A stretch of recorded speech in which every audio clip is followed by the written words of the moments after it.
Good evening, everyone, and welcome. Welcome here to our event at Deerwood, Lincoln Oratory and the Unfinished Work of Freedom, an interactive symposium. I want to begin by explaining the title. Lincoln, we might think, is self-evident truth perhaps even. But I want to let us know that the reason we are gathered here to discuss Lincoln is that it's part of a college-wide series of events in conjunction with the American Library Association's exhibit on Lincoln, the Constitution, and the Civil War. So our event takes place in that context. But here at Deerwood, we do oratory. And in a minute, you will hear some wonderful public speakers, orators extraordinaire, and they will deliver some wonderful speeches and texts and letters to all of us. This last part here, the unfinished work of freedom, that of course, I drew that from Lincoln's Gettysburg Address, which we just heard. And the idea, of course, for Lincoln is that there are things that we must do as a legacy for those who have gone before. And we are also doing that here today because we want to see that the voices that we'll hear, we will begin with Lincoln and we'll listen to some of his contemporaries, then voices from the 20th century and finally from the 21st, our century. That we are engaging in a living tradition, a living conversation with these people. And our speakers here will bring those voices to life. But we want to engage you, the audience, in this conversation as well. And so after our speakers have delivered their presentations, we'll then invite you to become part of the interactive symposium. You yourself will become the participants as well. So if you have questions, if you have remarks, whatever strikes your fancy, that we will do that at the end. Earlier this afternoon, we had part one where we heard almost exclusively speeches from Lincoln. But now we will begin with one more Lincoln speech, and from there we will trace the legacies of Lincoln's work, how they've inspired other speakers, how they've spoken to events, to crises in times past and more recently. And we are going to begin tonight with Lincoln's second inaugural address. It's the address that he delivered 150 years ago to this day, on March 4th, 1865. And so we mark the sesquicentennial anniversary of Lincoln's second inaugural address. It is perhaps his second best known speech, only after the Gettysburg Address. A photo here remains, and you can see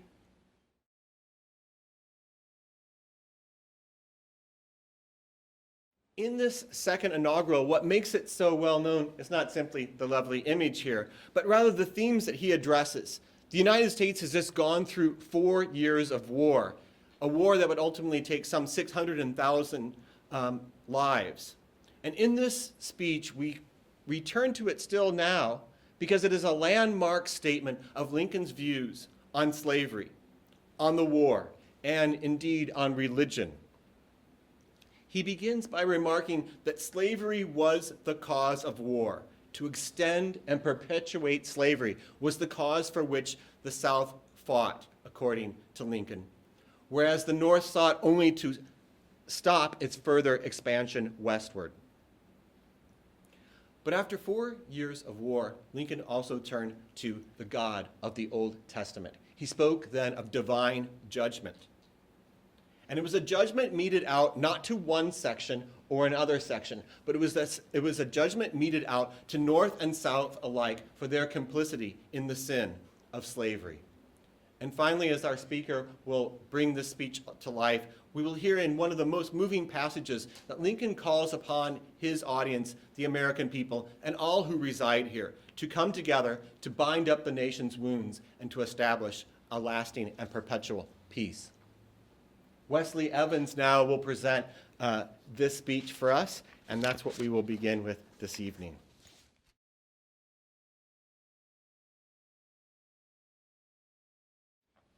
On this occasion, corresponding 4 years ago, all thoughts were anxiously directed to an impending civil war.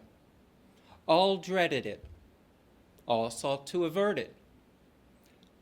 while the inaugural address was being delivered from this place, devoted altogether to the saving of the Union without war.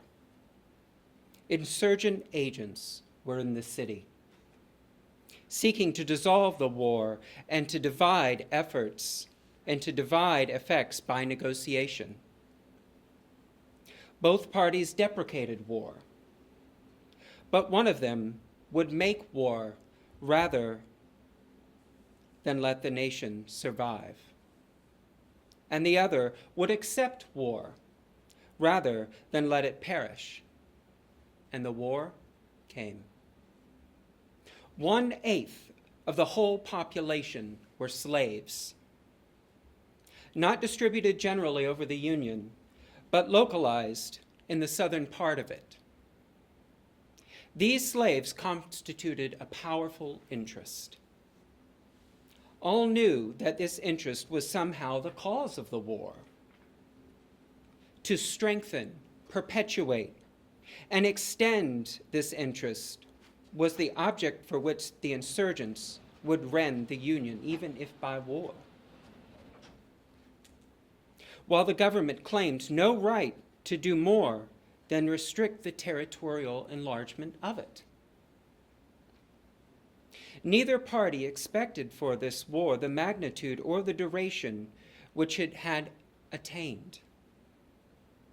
Each looked for an easier triumph, and as a result, less fundamental and astounding. Both read the same Bible and pray to the same God, and each invokes his aid against the other. It may seem strange that any man should dare ask a just God's assistance in wringing their hands from the sweat of another man's face. But let us judge not, that we be not judged. The prayers of both could not be answered. That of neither has been answered fully. The Almighty has his own purposes. Woe unto the world because of offenses. For it must needs be that offenses come. But woe to the man by whom the offenses cometh. If we shall suppose that American slavery is one of those offenses, which in the providence of God must needs come, but which, having continued through his appointed time, he now wills to remove, and that he give to both North and South this terrible war as the woe due to those by whom the offenses came. Shall we discern therein any departure from those divine attributes which the believers in a living God always ascribe to him? Fondly do we hope, fervently do we pray, that this mighty scourge of war may speedily pass. Yet, if God wills that it continue, and all the wealth piled by the bondsmen 250 years of unrequited toil shall be sunk, and until every drop of blood drawn by the sword, drawn with a lash, shall be paid by another drawn with the sword.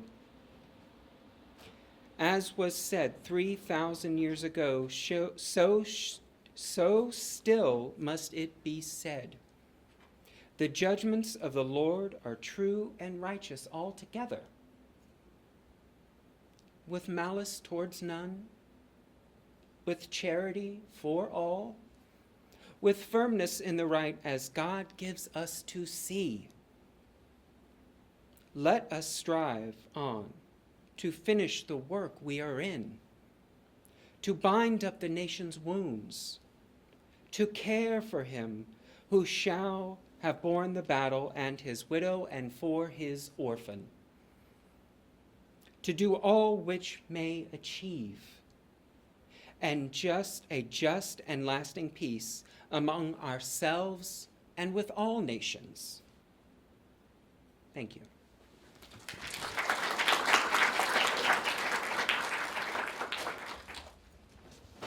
Lincoln delivered that speech in March of 1865. 1 month later, the war would be over. A week after that, he would be assassinated. We turn now to Lincoln's contemporaries. What did they remember of that man, the man who they had spoken with, who they met? We'll start with Walt Whitman. Walt Whitman, a great American poet. And he was a great admirer of the president. And we will begin with remarks that he composed in May of 1865, just 3 weeks after the president had been assassinated and died. Then we will hear his famous "O Captain, My Captain" speech honoring the president composed later. And finally, we'll conclude with the longer and more complex piece, which we've edited here, Whitman's "When Lilacs Last in Dooryard Bloom."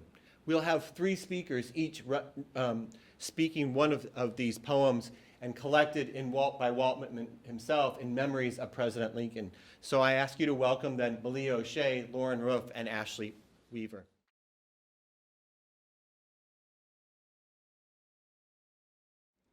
May 4th, 1865. Hushed be the camps today, and soldiers, let us drape our war-worn weapons, and each, with musing soul, retire to celebrate our dear commander's death. No more for him life's stormy conflicts, nor victory nor defeat, no more time's dark events, charging like sleepless clouds across the sky. But sing, poet, in our name, sing of the love we bore him, because you, dweller in camps, know it truly. As they invault the coffin there, sing as they close the doors of earth upon him, one verse for the heavy hearts of soldiers. This dust was once the man, gentle, plain, just, and resolute, under whose cautious hand, against the foulest crime in history known in any land or age, was saved the union of these states.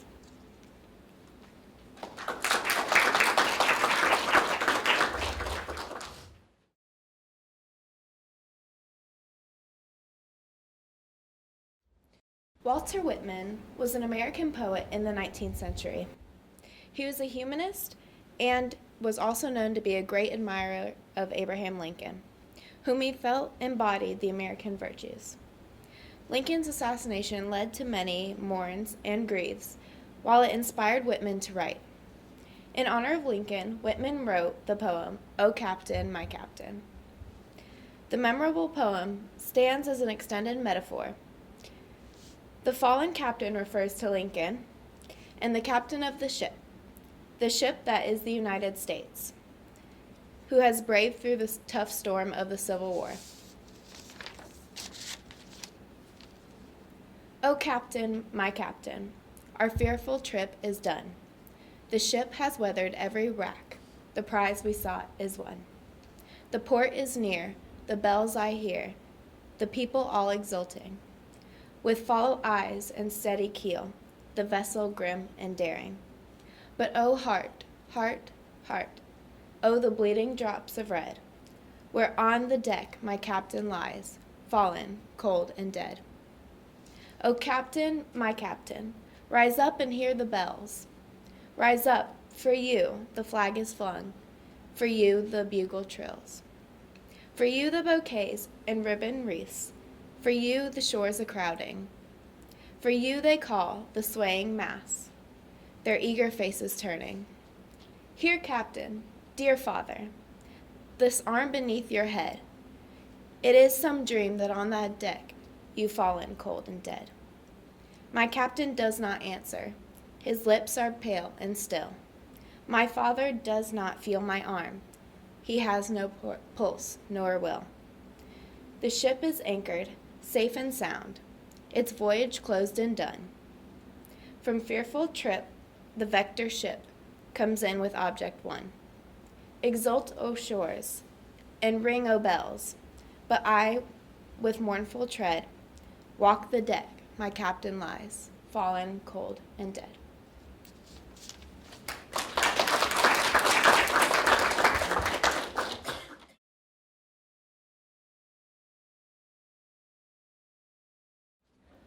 When lilacs last and the dooryard bloomed.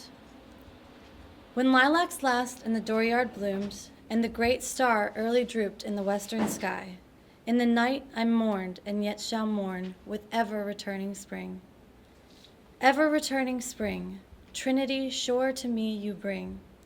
Lilac blooming perennial and drooping star in the west, and thought of him I love. With every leaf a miracle, and from this bush in the dooryard, with delicate colored blossoms and heart-shaped leaves of rich green, a sprig with its flower I break. In the swamp and secluded recesses, a shy and hidden bird is warbling a song. Solitary the thrush, the hermit withdrawn to himself, avoiding the settlements, sings by himself a song. Song of the bleeding throat, death's outlet song of life. For well, dear brother, I know if thou wast not granted to sing, thou wouldst surely die. Over the breasts of the spring, the land amid cities, amid lanes and through old woods, where lately the violets peeped from the ground, spotting the gray debris. Passing the endless grass, carrying a corpse to where it shall rest in the grave, night and day journeys a coffin. Coffin that passes through lanes and streets, with the pomp of in-looped flags and the cities draped in black, with the show of the states themselves as crape-veiled women standing, with the countless torches lit, with the silent sea of faces and the unbared heads, with the toiling bells' perpetual clang, here, coffin that slowly passes, I give you a sprig of lilac. For fresh as the morning, thus would I chant a song for you, O sane and sacred death. With loaded arms I come, pouring for you in the coffins all of you, O death. O western orb sailing the heaven, as you drooped from the sky, low down as if to my side, while the other stars all looked on. As my soul in its troubled, dissatisfied sank, as where you, sad orb, concluded, dropped in the night, and was gone. O singer, bashful and tender, I hear your notes, I hear your call. I hear you, I come presently, I understand you. But a moment I linger, for the lustrous star has detained me. Oh, how shall I warble myself for the dead one there I loved? Oh, what shall I hang on the chamber walls? With ranging hills on the banks, with many a line against the sky and shadows, and the city at hand with dwellings so dense and stacks of chimneys. Low body and soul this land. The coming eve delicious, the welcome night and the stars. Sing on, you gray-brown bird, you only I hear, yet the star holds me, but will soon depart.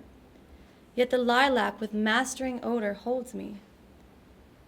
Now, while I sat in the day and looked forth, under the arching heavens of the afternoon's swift passing, and the voices of children and women, falling upon them all and among them all, and enveloping me with the rest, appeared the cloud, appeared the long black trail, to the solemn shadowy cedars and the ghostly pines so still. And the singer so shy to rest received me, and he sang the carol of death, and a verse for him I love. Praised be the fathomless universe, lost in the loving floating ocean of thee, laved in the flood of thy bliss, O death.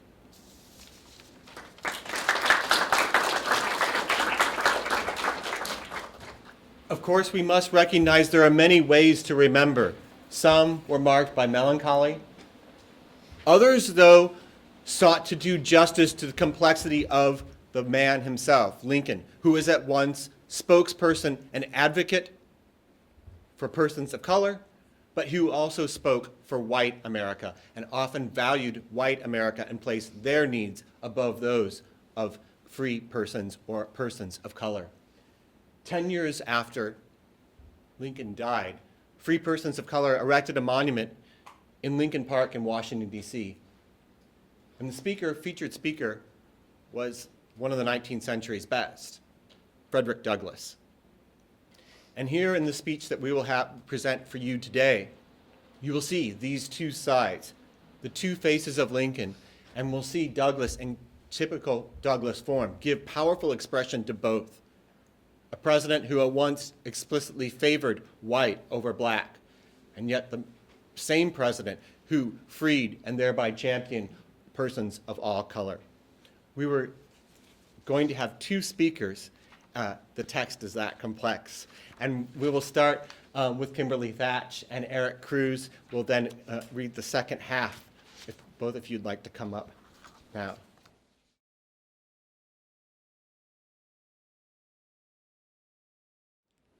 Friends and fellow citizens, we are here to express our grateful sense of vast, high, and preeminent services rendered to ourselves, our race, our country, and the whole world by Abraham Lincoln. The sentiment that brings us here today is one of the most noblest that can stir the human heart. It is the sentiment of gratitude and appreciation, a sentiment that can never die while the Republic lives. For the first time in the history of our people and the history of the whole American people, we join in this high worship of the exalted character and the great works of Abraham Lincoln, the first martyr president of the United States. We fully comprehend the relation of Abraham Lincoln to both ourselves and to the white people of the United States. Truth is prosper in all places, and it is never more proper when speaking of a great public man, whose example is likely to be commended for honor and imitation long after his departure to the silent continent of eternity. It must be admitted, even here, that Abraham Lincoln was not, in the fullest sense of the word, either our man or our model. In his interest, in his associations, and his habits of thought, he was a white man. He was preeminently the white man's president, entirely devoted to the welfare of white man. He was ready and willing during the first years of his administration to deny, postpone, and sacrifice the right of colored people to promote the welfare of the white people of the country. He came to the presidential chair upon one principle alone, namely opposition to the extension of slavery. His arguments in furtherance of this policy had led their motive and mainspring in his patriotic devotion to his interest of his own race. To protect, defend, and perpetuate slavery in the states where it existed, Abraham Lincoln was not less ready than any other president to draw the sword of the nation. He was ready to execute all the supposed guarantees of the Constitution in favor of the slave system anywhere inside the slave states. He was willing to pursue, recapture, and send back the fugitive slave to his master, and to suppress a slave rising for liberty, though his guilty master was already in arms against the government.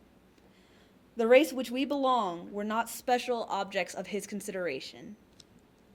Knowing this, I concede to you, my fellow white citizens, his preeminence in this worship at once was full and supreme. You are the children of Abraham Lincoln. We are at best his stepchildren. To you, it especially belongs to perpetuate his memory, to hang his pictures high upon your walls, and to commend his example, for to you he was a great, glorious friend and benefactor. But we entreat you to despise not the humble offering we will today unveil. For while Abraham Lincoln saved you a country. He delivered us from a bondage, according to Jefferson, 1 hour of which was worse than the ages of oppression your fathers rose in rebellion to oppose. Fellow citizens, ours is no newborn zeal and devotion, merely a thing of this moment. The name Abraham Lincoln was never near and dear to our hearts in the darkest and most perilous hours of the Republic. When it shall be asked what we have to do with the memory of Abraham Lincoln, or what Abraham Lincoln had to do with us, the answer is ready, full, and complete. Though the Union was more to him than our freedom, under his wise and beneficent rule, we saw ourselves gradually lifted from the depths of slavery to the heights of liberty and manhood. Under his wise and beneficent rule, and by measures vigorously pressed by him, we saw that the handwriting of ages, in form of prejudice and prescription, was rapidly fading away from the face of our whole country. Under his rule, and about as soon as the country could tolerate this strange spectacle, we saw our brave sons and brothers being clothed in blue uniforms of the soldiers of the United States. Under his rule, we saw 200,000 of our dark, dusty people responding to the call of Abraham Lincoln, with muskets on their shoulders and eagles on their buttons, timing their high footsteps to liberty and union.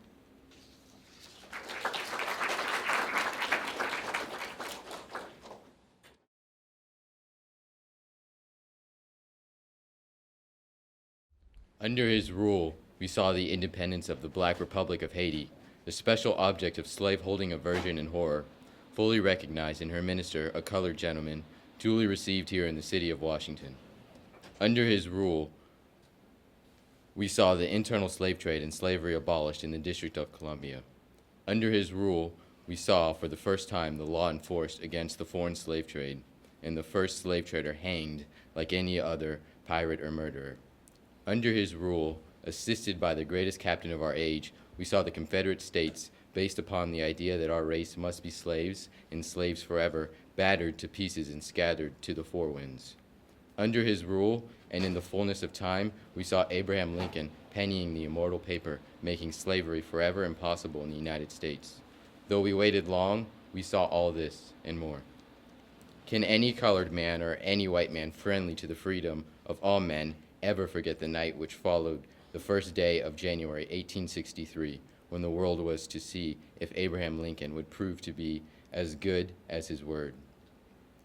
I shall never forget that memorable night when in a distant city I waited and watched a public meeting with 300,000, not less anxious than myself, for the word of deliverance which we have heard read today. Nor shall I ever forget the outburst of joy and thanksgiving that rent the air when the lightning brought to us the Emancipation Proclamation. In that happy hour, we forget all delay, forget all tardiness, forget that the President had bribed the rebels to lay down their arms by a promise to withhold the bolt which would smite the slave system with destruction. And we were thenceforward willing to allow the President all the latitude of time, phraseology, and every honorable device that statesmanship might require for the achievement of a great and beneficent measure of liberty and progress. I have said that President Lincoln was a white man and shared the prejudices common to his countrymen towards the colored race. Looking back to his time and to the condition of his country, we are compelled to admit that his unfriendly feeling on his part may be safely set down as one element of the wonderful success in organizing the loyal American people for the tremendous conflict before them, and bringing them safely through that conflict. His great mission was to accomplish two things. First, to save his country from dismemberment and ruin, and second, to free his country from the great crime of slavery.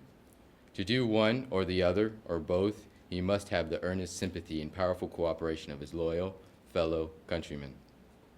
Without the primary and essential condition to success, his efforts must have been vain and utterly fruitless. Had he put the abolition of slavery before the salvation of the Union, he would have inevitably driven from him a powerful class of American people and rendered resistance to rebellion impossible. Viewed from the genuine abolition ground, Mr. Lincoln seemed tardy, cold, dull, and indifferent. But measuring him by the sentiment of his country, a sentiment he was bound as a statesman to consult, he was swift, zealous, radical, and determined. He was willing, while the South was loyal, that it should have its pound of flesh, but further than this, no earthly power could make him go. Fellow citizens, I end as I begin, with congratulations. We have done good work for our race. In doing honor to the memory of our friend and our liberator, we have been doing the highest honors to ourselves and those who come after us. When it shall be said that the colored man is soulless, that he has no appreciation of benefits or benefactors, when the foul reproach of ingratitude is hurled at us, we may calmly point to the monument we have this day erected to the memory of Abraham Lincoln.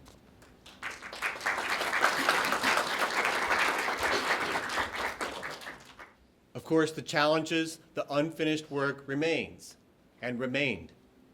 And so we're going to look at three texts from the 20th century. And I'm calling these 20th century Jeremiads.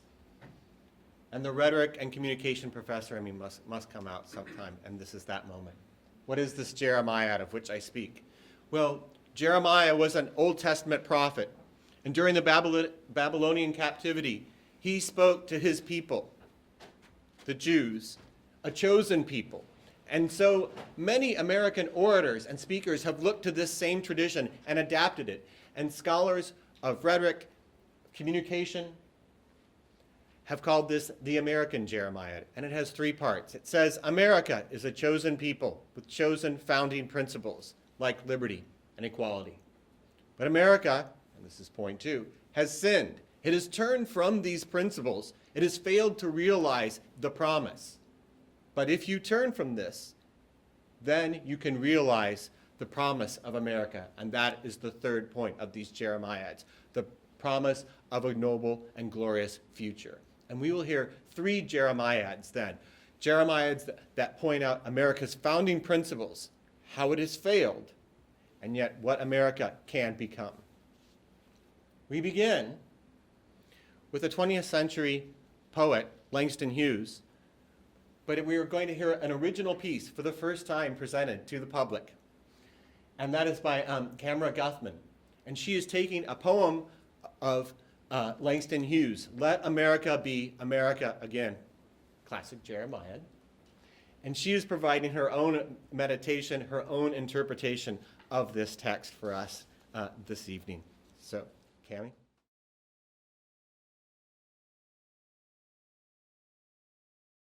The title of this piece is Land of the Free. Once upon a time, a wise man once said that America, which was once alive, is now going dead, claiming it lost its dream that it once had before. Those who had freedom now see a closed door. Let America be the land full of hope and peace, where neither kings nor tyrants find reasons to scheme. Let it be the land where equality is free, in every breath we take and every song we sing. From the poor white man that was pushed apart, to the Negro who bore slavery's scars, of a world that one describes as dog eat dog, and of one whose might crushes them all. Let's look at the farmer who was a slave to the soil, or the worker who ended up being sold to oil. What about us people that's become humble, hungry, and mean? Not giving the poorest worker a chance to even dream. Let's not lose sight of our very first start. From the men who sailed seas across island shores so dark, then across Poland's plain and England's grassy lea, just to fulfill their dream of building a homeland of the free. Now, many people get confused when they hear the word free, because they've lost sight of what it's meant to mean. In a world where one has to pay a price to live and to leave. Thinking about it now, this is sad, honestly. Now go ahead and call me any name at thought, because regardless of your comments, I still won't stop. To inform you about this now broken place, to encourage you that together we can finish this race. America the beautiful is what we usually say. It's pretty obvious that America has now lost its way. But let's not pout about this. Let's get together and pray that America will return to its beauty someday. Thank you.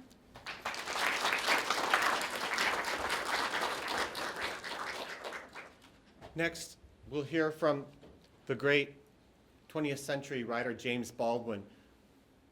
By 1963, he was already a well-established writer, and he penned a letter, which was then, of course, published, to his nephew, marking the 100th anniversary of emancipation and the Emancipation Proclamation of 1863.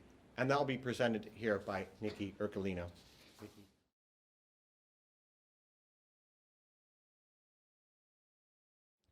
I have begun this letter 5 times and torn it up 5 times. I keep seeing your face, which is also the face of your father and my brother. Like him, you are tough, dark, vulnerable, and moody, with a very defiant tendency to sound truculent, because you want no one to think you are soft. I have known both of you all your lives. I've carried your daddy on my shoulders and watched him learn to walk. Other people cannot see what I see whenever I look into your father's face. Let him laugh, and I see a cellar your father does not remember, and a house he does not remember, and I hear in his present laughter his laughter as a child. Let him curse, and I remember him falling down the cellar steps and howling, and I remember his tears, which my hand or your grandmother's so easily wiped away. Which one hears his laughter and in his speech and in his songs. I know what the world has done to my brother, and how narrowly he has survived it. And this is the crime of which I accuse my country and my countrymen, for which neither I, nor time, nor history will ever forgive them. That they have destroyed and are destroying hundreds of thousands of lives and do not know it and do not want to know it. One can be, indeed, one must strive to become tough and philosophical concerning destruction and death. For this is what most of mankind has been good at since we have first heard of man. But it is not permissible that the authors of devastation should be also innocent. It is the innocence which constitutes the crime.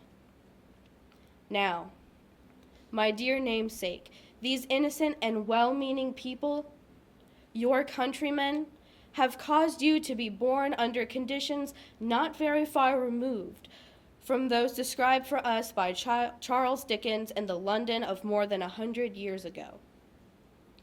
This country set you down in a ghetto which, in fact, it intended that you should perish.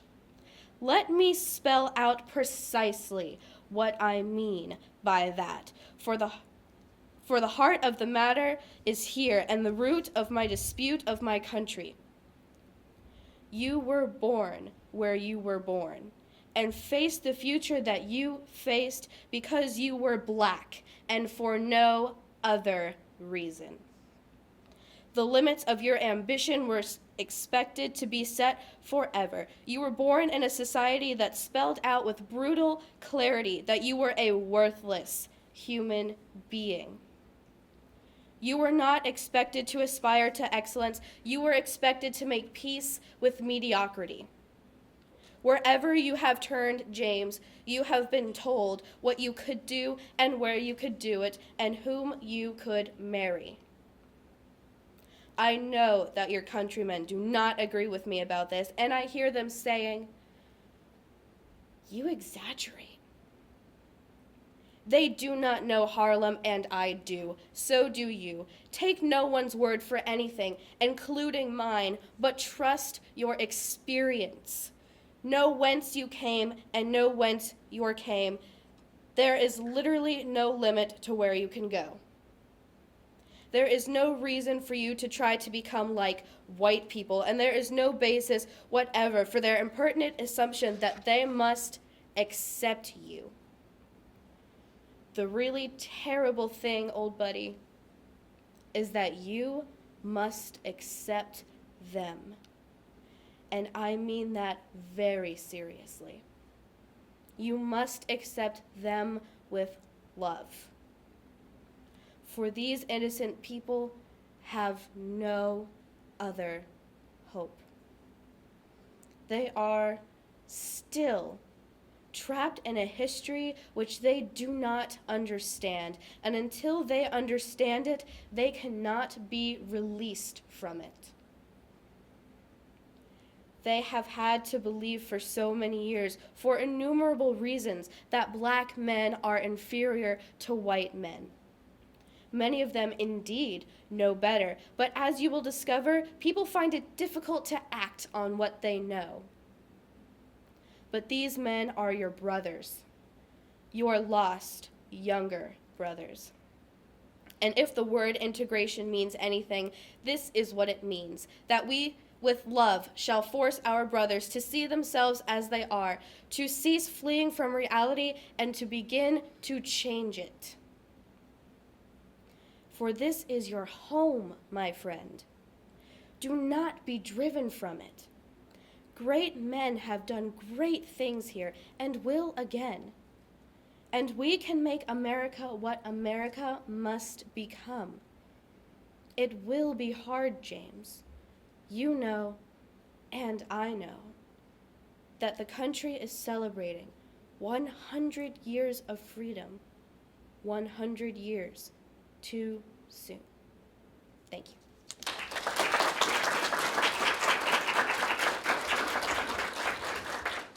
Our last 20th century speaker, or rather person, was Fannie Lou Hamer. And in August of 1964, she catapulted to national attention. She brought to national attention once again the fact that in her state, the state of Mississippi, she and persons like her were not represented.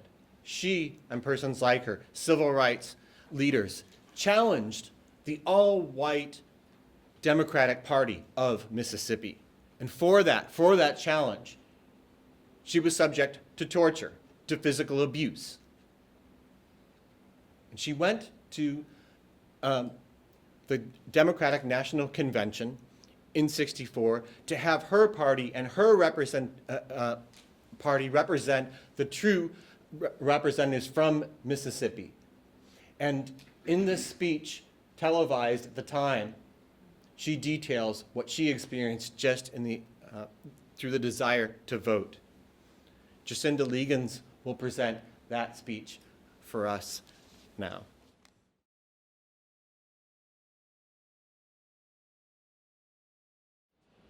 Mr. Chairman, and to the Credentials Committee, my name is Fannie Lou Hamer, and I live at 626 East Lafayette Street, Ruleville, Mississippi, Sunflower County, the house of Senator James O. Eastland and Senator Stennis. It was the 31st of August in 1962 that 18 of us traveled 26 miles to the county courthouse in Indianola to try to register to become first-class citizens. We was met in Indianola by policemen, highway patrolmen, and they only allowed 2 of us in to take the literacy test at that time. And we had taken this test and started back to Ruleville.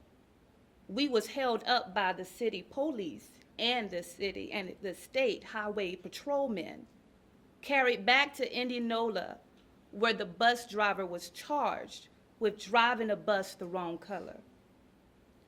After we had paid the fine, we continued on to Ruleville, and Reverend Jeff Sonny carried me 4 miles in the rural area where I had worked as a time cropper and sharecropper and timekeeper for 18 years. I was met there by my children, who told me that the plantation owner was angry because I had gone down to try to register. After they told me, my husband came and said the plantation owner was raising Cain because I had tried to register. The plantation owner came and said, "Fannie Lou, if you don't go down and withdraw your registration, you will have to leave. You still may have to go down if you do withdraw, because we are not ready for that in Mississippi." And I addressed him and said, "I didn't try to register for you. I tried to register for myself." I had to leave that same night. On the 10th of September, 1962, 16 bullets was fired into the house of Mr. and Mrs. Robert Tucker for me. That same night, 2 girls were shot in Ruleville, Mississippi. Also, at Mr. Joe McDonald's house was shot in. And June the 9th, 1963, I had attended a voter registration workshop and was returning back to Mississippi.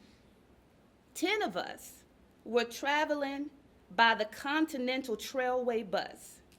When we got to Winona, Mississippi, 4 of the people got off to use the restaurant, and 2 people wanted to use the washroom. The 4 people that had gone in to use the restaurant was ordered out, and one of the ladies said it was a state highway patrolman and a chief of police who ordered us out. I stepped off the bus to see what was happening, and somebody said and screamed from the car, "Get that one." When the man told me I was under arrest, he kicked me. I was carried to the county jail and put in the booking room. They left some of the people in the booking room and began to place us in cells. I was placed in a cell with a young woman named Miss Evesta Simpson. After I was placed in the cell, I began to hear screams. And I could hear somebody say, "Can you say yes, sir?" She would say, "Yes, I can say yes, sir." "So well, say it." To which she said, "I don't know you well enough." They beat her. I don't know how long. And after a while, she began to pray and ask God to have mercy on those people. And it wasn't too long before that white man came to the cell. One of these men was a state highway patrolman, and he asked me where I was from. And I told him, "Ruleville." And he said, "We're going to check on this." They left my cell, and it wasn't too long before they came back and said, he said, "You're from Ewellville, all right." And he used a curse word. And he said, "We're going to make you wish you was dead." I was carried out of that cell into another cell where they had 2 Negro patrolmen, or 2 Negro prisoners. The state highway patrolman ordered the first Negro to take the blackjack. The first Negro prisoner ordered me, by orders of the state highway patrolman, for me to lay down on a bunk bed on my face. I laid on my face, and the first Negro began to beat. I was beat by the first Negro until he was exhausted. I was holding my hands behind me at that time on my left side because I had suffered from polio when I was 6 years old. After the first Negro prisoner ordered me until he was exhausted, the statewide highway patrolman ordered the second Negro to take the blackjack. The second Negro began to beat, and the state highway patrolman ordered the first Negro to sit on my feet. I began to scream, and one white man got up and began to beat me in my head and tell me to hush. One white man walked over and pulled my dress. I pulled my dress down, and he pulled my dress back up. All of this on account we want to register, to become first-class citizens. And if the Freedom Democratic Party is not seated now, I question America. Is this America, the land of the free and the home of the brave, where we have to sleep with our telephones off the hooks because our lives be threatened daily, because we want to live in a decent, as decent human beings in America? Thank you.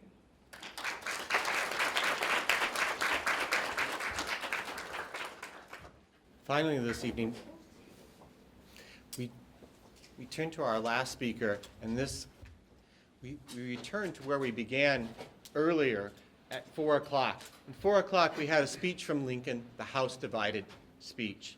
And it was a political speech, a speech that Lincoln gave trying to get elected. And we will hear now a similar speech also from a man from Illinois trying to get elected. And it's important to know that all of these words that we've heard, the soaring oratory, the wonderful poetry, all of these things are, yes, wonderful. They soar. But they are also things that are about changing things in this world. And politics is often not fun and not soaring. And we can disagree with the candidates that are put up there for us. But our speaker now, then Senator Barack Obama, confronted an audience that did not believe him at the time. He went to Selma, Alabama, as part of the annual commemoration for the Great Selma March. And there he is at a famous, hallowed spot in American history. But in 2007, he had not been embraced by many Americans, black or white. And he gave this speech to explain why he was running, but also what he wanted to do and to call upon what we should do to continue the legacy of Lincoln and of those who have gone before. Presenting that speech will be Priscilla Wilkes.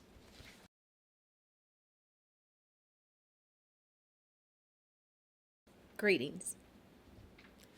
Several weeks ago, I stood in front of the old state capitol in Springfield, Illinois, where Abraham Lincoln delivered his speech declaring that a house divided itself could not stand. I then announced that I was running for the presidency, and there were a lot of commentators who questioned the audacity of a young man like myself who hadn't been in Washington too long. But I got a letter from a friend, Reverend Otis Jr., saying how proud he was that I had announced and encouraged me to stay true to my ideas and not to be fearful. And he said, if there's some folks out there who question whether you should run, just tell them to look at the story of Joshua, because you're part of the Joshua generation. So I wanted to talk a little about Moses and Joshua, because we are in the presence today of a lot of Moses. We're the presence today of giants whose shoulder we stand on, people who battled not just on behalf of African Americans, but on behalf of all America. They battled America's soul. They endured trumps and torments, and they, in some cases, gave the last full measure of their devotion. Like Moses, they challenged Pharaoh, the princes, the powers who said that some are atop and others are at the bottom, and that's how it's always gonna be. There were people like Anna Cooper and Maurice Foster, C.T. Vivian, and John Lewis, who said, we can imagine something different, and we know there's something out there for us too. Thank God he made us in his image, and we rejected the notion that we will, for the rest of our lives, be confined and stationed of inferiority, that we can't aspire to the highest heights, or that our talents can't express to their fulfillers. Because of what they endured, they marched, they led people out of bondage. It's because they marched, the next generation hasn't been bloodied so bad. It's because they marched that we elected congressmen like Arthur Davis and Keith Ellison. It's because they marched, I got the kind of education I got. A law degree, a seat in the Illinois Senate, and ultimately in the United States Senate. It's because they marched that I stand before you here today. My very existence might not have been possible had it not been for some of those folks here today. You see, my grandfather was a cook to the British in Kenya. Grew up in a small village, and all his life, that's all he was, a cook and a houseboy. And that's what they called him, even when he was in his 60s. They called him houseboy. They wouldn't call him by his last name. Sound familiar? Yet something happened back there in Selma. Something happened in Birmingham and sent out what Bobby Kennedy called a ripple of hope all around the world. Something happened when a bunch of women decided they were going to walk instead of ride the bus after a long day doing someone else's laundry and looking after someone else's children. That sent a shout across the oceans so that my grandfather began to imagine something different for his son. His son, who grew up herding goats in a small village in Africa, could suddenly set his sights at little higher and believe that maybe a black man in this world had a chance. What happened in Selma and Birmingham stirred the conscience of the nation. I'm here because somebody marched and sacrificed for me. I stand on the shoulders of giants. I thank the Moses generation, but we've got to remember that Joshua still had a job to do. As great as Moses was, despite all he did, leading the people out of bondage, he didn't cross over the river to see the promised land. God told him, you'll be at the mountaintop and see what I fulfilled, that promise, but you won't go there. We're going to leave it to the Joshua generation to make sure it happens. There are still battles we need to be fought, some rivers that need to be crossed. What do we do in order to fulfill that legacy, to fulfill the debt we owe those who allowed us to be here today? Put your marching shoes on. Go to some politics. Change this country. That's what we need. But if you want to change the world, the change has to happen with you first. When Moses was first called to lead the people, he said, I don't think I can do it. Lord, I don't feel brave, courageous. And the Lord said, I will be with you. The same thing happened with the Joshua generation. Joshua said, you know, I'm scared. I'm not sure. I'm up for the challenge. The Lord said to him, every place the sole of your foot will tread upon, I have given you. Be strong and have courage, for I am with wherever you go.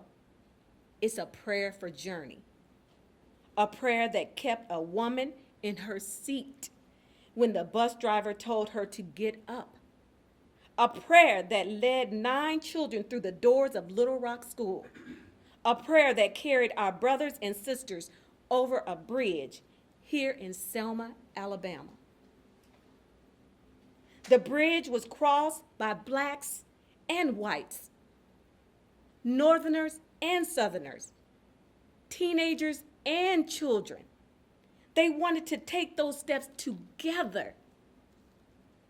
But it was left to the Joshuas to finish the journey Moses had begun, and today we are called to be the Joshuas of our time. There will be days when the waters seem wide and the journey too far. But we must remember that throughout our history, there has been running threads of ideas that have guided our travels and pushed us forward. Liberty in the face of tyranny, opportunity where there was none, and hope over the most crushing despair. Those ideas and values beckon us still when our lives are doubt and our fears, when the road looks long and it seems we may lose our way. Remember what these people did on the bridges. Be strong, have courage, and cross over to the promised land together. Thank you.